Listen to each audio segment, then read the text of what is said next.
Hi guys! Meron po tayong tatlong bagong isda. Andyan po sila sa holding tank. Yan po ay dalawang angelfish at isang tang. Pangatlong araw na po namin silang nailipat dyan sa quarantine tank na may half dose na copper. So guys, dun po sa mga naunang vlog namin, nabanggit namin sa inyo na kaya tayo naglalagay ng copper para maiwasan ng mga sakit nila na ick at saka iba pang sakit pag mga bago yung isda. So kaya po tayo naglalagay ng copper. Saka kaya din po natin sila kina-quarantine para bago natin sila isama sa mga old na tank na lalagyan natin ng isda, wala na silang sakit, nagamot na.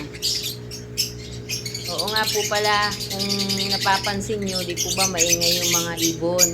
Yung quarantine tank po namin ay nasa kabilang bahay. Nandun din po yung mga ibon.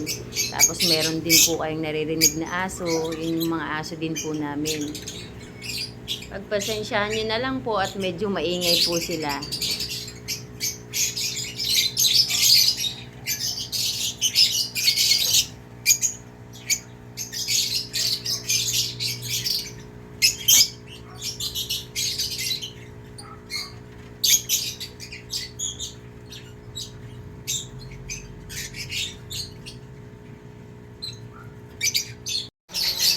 So guys, bali inilipat na po namin sila sa pangalawang tank na full dose na ng copper. 5 days na po sila dyan. After na mga ilang days pa po, pwede na namin silang ilipat sa pinakang main tank. Dun po sa kabilang bahay.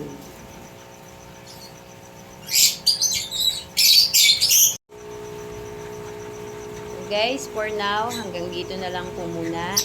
Mag-a-update naman po ako sa inyo kung anong mga kaganapan nila. Bye! Thank you for watching!